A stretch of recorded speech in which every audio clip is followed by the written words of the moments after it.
Questi sono tutti gli ascensori che ci sono qua a Valparaíso. In totale sono 12. Noi per oggi ce ne andiamo. Allora, purtroppo si aveva poco tempo per stare qui, però è stato comunque molto bello, abbiamo visto un bel po' di cose. Adesso dobbiamo andare alla stazione prendendo l'ascensore che è più veloce, circa 1 chilometro poco, e poi prenderemo il pullman che ci riporterà a Santiago per proseguire verso nord. Grandi avventure in arrivo.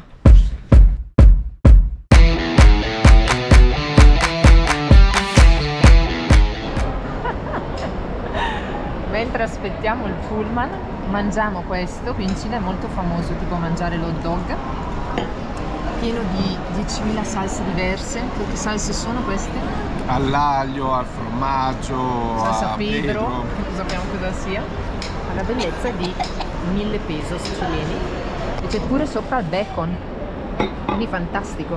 Intanto che aspettiamo, mangiamo.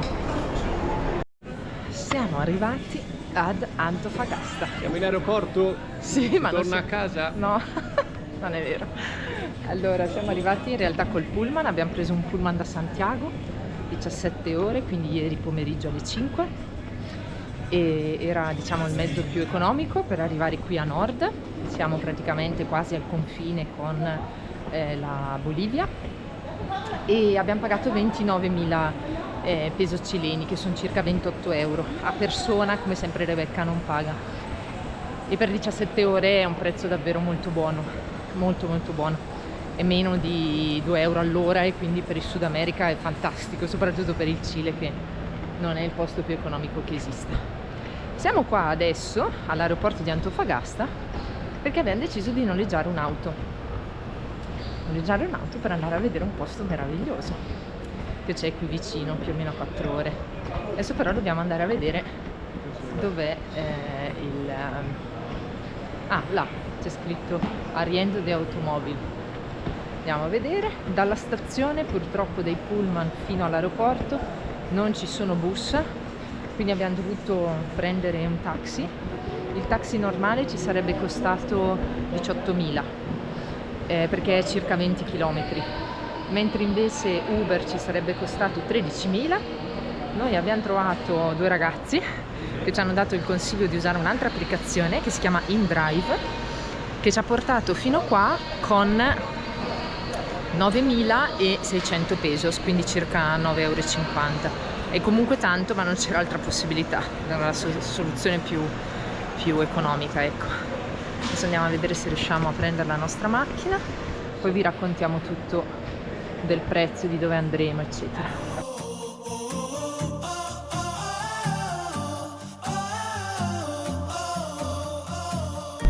Non ci sembra vero, ma siamo riusciti a noleggiare l'auto non senza problemi. Sembra che il noleggio dell'auto sia una maledizione per noi. Sì. Noi abbiamo le varie carte che sono carte di debito, e abbiamo già fatto un video su queste carte di debito e te lo linkiamo qua se non l'hai visto. E poi abbiamo una carta che abbiamo fatto da pochissimo, che è la carta U, che è una carta di credito, quindi funziona come carta di credito all'estero. Purtroppo però per ricaricarla c'era bisogno di 2 giorni. Noi sarebbe, insomma, avendo fatto la ricarica 2 giorni fa, avrebbe dovuto arrivare oggi il credito. In realtà non è arrivato in tempo, quindi c'è anche la precisazione da fare che in alcuni paesi le nostre carte sono considerate di credito, per esempio il Brasile. Infatti non abbiamo fatto alcuna fatica a noleggiare l'auto in Brasile.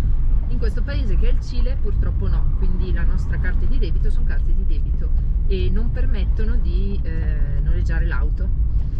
Fortunatamente è possibile noleggiare un'auto con una carta di credito, anche se non è fisicamente lì il proprietario della carta di credito. Questo solo per ovviamente la garanzia, perché poi per il pagamento invece è possibile farlo con la carta di debito senza problemi. Perché abbiamo deciso di noleggiare un'auto? Perché noi andremo a visitare il deserto di Atacama. Yes. Siamo molto felici e abbiamo proprio voglia di andare a visitarlo. E il deserto di Atacama è possibile visitarlo principalmente in 2 modi. Non c'è trasporto pubblico ovviamente all'interno, ci sono solo, diciamo, i vari bus che dalle città del Cile ti portano fino a San Pedro. Noi allora abbiamo cercato, ovviamente anche in questo caso, utilizzando molta materia grigia e soprattutto molto del nostro tempo, la soluzione migliore e più economica per visitarlo. Quindi le soluzioni appunto sono due, avendo scartato il trasporto pubblico, che sono il noleggio di un'auto propria oppure affidarsi ai vari tour. C'è un famosissimo tour che ti permette di visitare il deserto di Atacama e anche il Salar de Uyuni. Quasi tutti fanno questo tour. Dura 4 giorni, è possibile visitare 2 giorni e mezzo, facciamo 2 giorni, il Salar, cioè la parte diciamo del deserto di Atacama, e un giorno il Salar de Uyuni. L'altro giorno diciamo è un po' per il trasporto, sia all'andata che al ritorno, perché sono circa 5-6 ore giusto da uno all'altro. Quindi noi non volevamo fare questo tour perché volevamo proprio vederlo con calma il deserto. E poi c'è anche da dire che noi, finito il deserto di Atacama, non vogliamo andare direttamente a Uyuni, ma vogliamo fare l'ultima tappa in Argentina. Quindi per tutti questi motivi abbiamo deciso di non fare questo tour. Il tour costa all'incirca $250 a persona. Se non ci avessero fatto pagare Rebecca, il che dubito che non ci avrebbero fatto pagare Rebecca, comunque secondo me la metà ci avrebbero fatto pagare, in totale per quindi 4 giorni, incluso di trasporto con una Jeep di solito 4x4 dove ci stanno 7 persone sopra, per gli alloggi e per i vari tour che ti fanno visitare, questo è il costo. Quindi per noi sarebbe costato $500 più eventualmente Rebecca. Ora, il noleggio dell'auto, noi abbiamo deciso di vedere il deserto di Atacama in 4 giorni pieni, più questa mezza giornata per andare, più la mezza giornata di ritorno, quindi ovviamente è molto di più rispetto al tour che ci proponevano. Il noleggio dell'auto per 5 giorni praticamente, perché anche l'andata e il ritorno, costa abbiamo pagato €130. Quindi al giorno sono circa €26, diciamo 25 col cambio, €25 al giorno. È molto buono, molto buono, ma questo prezzo qua c'era solo partendo da Antofagasta. Ecco il motivo per cui siamo a Antofagasta. Mentre invece noleggiare l'auto a Calama, che è un'altra città più vicina a San Pedro, ci sarebbe costata praticamente il doppio, €50 al giorno, quindi direi di no. E a San Pedro il triplo. Ah sì, San Pedro il tipo. E tra l'altro cercando con i soliti diciamo motori di ricerca conosciuti tipo Rental Car, Discover Car eccetera, a San Pedro non esisteva, quindi bisognava arrivare in loco e noleggiare in loco con non immagino nemmeno a quali costi, ecco. Antofagasta era una buona soluzione. Antofagasta si trova all'incirca a 4 ore da San Pedro de Atacama. Le strade presumo che saranno tutte così, quindi in mezzo al deserto, perché questa è già tutta zona deserta. La prima cosa che abbiamo fatto dopo aver preso la macchina è andare in un supermercato e prendere un po' di roba da mangiare per questi 5 giorni, proprio per evitare di dover ricorrere ai supermercati della zona, anche perché capita spesso che le zone più desertiche, un po' più remote, aumentino i prezzi sulla roba da mangiare, soprattutto sui beni di prima necessità. Per cui noi abbiamo preso un po' di frutta, un po' di verdura, un po' di pasta, un po' di scatolame, che ci dovrebbe permettere di arrivare fino alla fine di questo tour senza dover spendere un centesimo là. Esatto, perché Antofagasta obiettivamente non è una città turistica, c'è davvero poco, diciamo, anche se c'è una chicca che terremo insomma per la fine, per il giorno in cui consegneremo l'auto, che è proprio qui accanto. Mentre invece San Pedro, insieme a Torre del Paine, che abbiamo già visitato all'inizio del nostro viaggio in Cile, qua ti linkiamo il video fantastico della nostra giornata a Torre del Paine, sono le due zone più turistiche.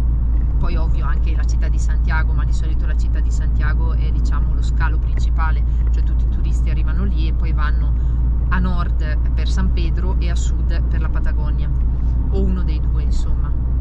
E quindi sapendo che come sempre nelle zone turistiche i prezzi sono sempre più alti, abbiamo deciso di optare per questa opzione. Tra l'altro ci stiamo anche arrovellando perché il deserto di Atacama noi pensavamo fosse diciamo gratuito, invece no. Ci sono diverse zone del deserto di Atacama, alcune molto molto turistiche, conosciute da tutti, altre un po' meno, e sembra che quasi tutte siano a pagamento, con dei costi che secondo noi sono davvero esagerati, soprattutto per delle aree che non capisco come mai siano a pagamento. Cioè, recintare un deserto mi sembra un po' sciocca come cosa, e vorremmo in realtà visitare anche delle zone un po' meno turistiche, non solo per un discorso di costi, ma anche proprio per un discorso che ci piacerebbe, insomma, poter vedere qualcosa di più particolare, meno conosciuto delle solite rotte. Andiamo a vedere, dovremmo informarci molto bene. Insomma, adesso sono le 3 del pomeriggio, il sole splende ancora alto, qui più o meno a che ore tramonta? A 7:30, 8. 7:30, 8 tramonta il sole, quindi abbiamo ancora un po' di ore di luce, dovremmo arrivare proprio appena arriva il buio. Allora, abbiamo trovato una struttura abbastanza economica, anche se in realtà è superiore al nostro budget, a San Pedro de Atacama, e la cosa più economica era una tenda. Un'altra particolarità qua del Cile è che il costo è differente se si paga in dollari o in pesos cileni. Noi per ovvie ragioni non abbiamo dollari, perché siamo partiti insomma molto tempo fa, quindi non è che ci potevamo portare da casa dei dollari, quindi noi paghiamo sempre in pesos cileni, e pagando in pesos cileni è sempre prevista l'IVA, la tassa, che è al 19%, se non sbaglio, esatto. Se invece si paga in dollari, significa che probabilmente sono turisti e quindi non ti fanno pagare l'IVA. Noi dovremo pagare l'IVA, quindi pagando l'IVA ci costa all'incirca 30 euro a notte. Sempre con questo costo noi intendiamo il prezzo per tutti e tre, quindi sì, è superiore al nostro budget, che di solito si aggira intorno ai 13 euro a notte, però sapevamo già che era così, non potevamo fare altrimenti, perché sappiamo che alcune aree, soprattutto qua in Cile, che non è un paese economico, e soprattutto in queste aree così turistiche, non potevamo fare altrimenti.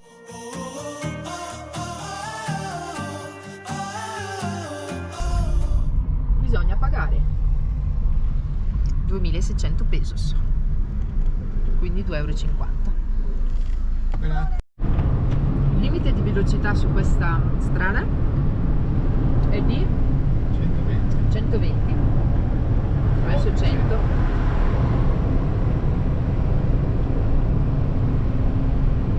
In tutti i posti dove siamo andati, quindi Israele, Palestina, Giordania, abbiamo visitato il deserto. Stavo pensando però che forse non l'abbiamo visitato il deserto anche in Colombia, però non in Egitto.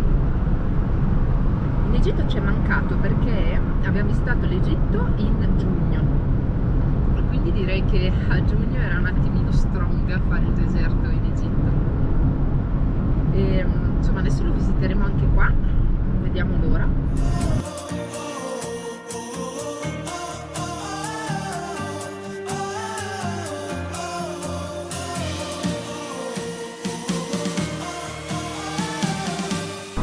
C'era scritto che qui passava la linea del tropico del Capricorno. In realtà c'è un monumento, un piccolo monumento che hanno costruito, però è nel deserto di Atacama, quindi sicuramente noi andremo a vederlo. Però insomma, si passa anche qua. Abbiamo passato il tropico del Capricorno, Mirko. Yes, Sei felice? molto.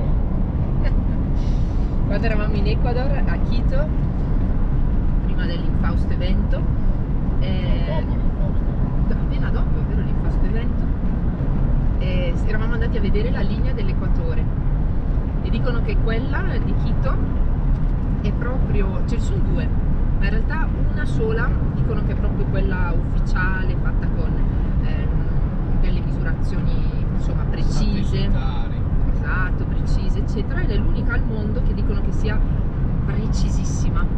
Noi eravamo andati a vederla, non stavamo ancora facendo i video a quel tempo, e adesso niente, il tropico del Capricorno. Il tropico del Cancro invece non l'abbiamo mai visto neanche questo, però passa a nord del Messico, e quindi sa che torneremo a vederlo, perché anche il Messico in realtà l'abbiamo già visitato, però non la parte nord dove c'è sonore eccetera, quindi chissà. Intanto benvenuto al tropico del Capricorno, olè!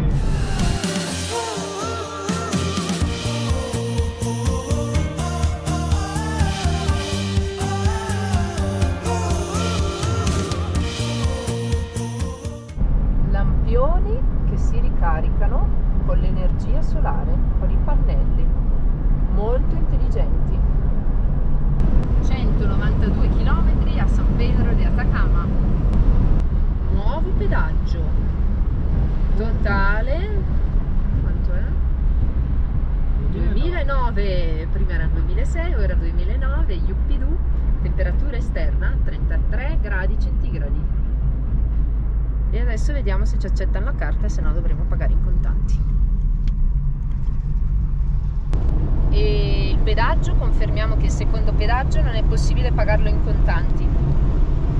Quindi adesso faremo una cosa che non abbiamo mai fatto, ma è interessante pensarci di farla. Sì, abbiamo chiesto spiegazioni prima al cassiere, quasi ci guardava male perché per loro è normale. Sì. Praticamente si paga la spesa, dopodiché si decide un importo da prelevare e il cassiere aggiunge questo importo alla spesa e poi ti dà i contanti, perché funziona come uno sportello automatico e senza commissioni. E dato che in Cile è molto caro prelevare, perché quando abbiamo prelevato, l'unica volta che abbiamo prelevato in Patagonia abbiamo pagato circa 8 euro di prelievo, cioè di commissioni su prelievo. Quindi adesso mancano 30 km a Calama, faremo benzina e ritireremo i contanti, anche perché purtroppo alcune attrazioni di San Pedro che dovremo fare per forza si pagheranno in contanti.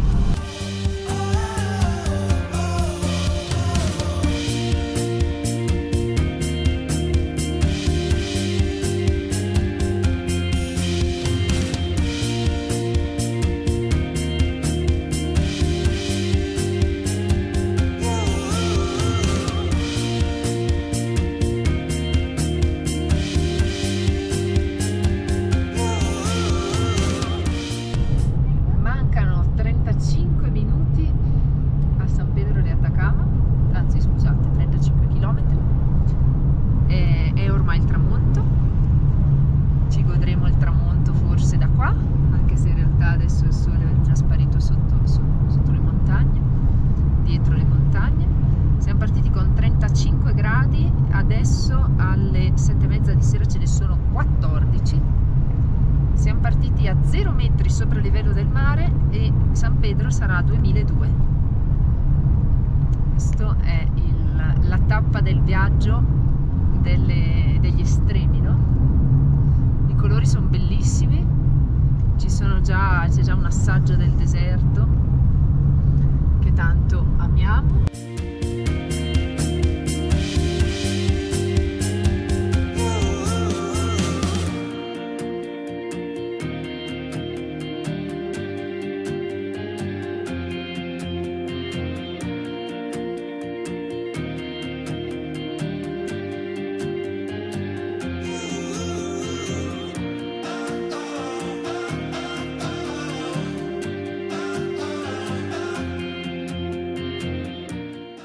In questi video ci saranno tante parole che saranno meraviglia. Wow! Wow, bellissimo! Meraviglioso!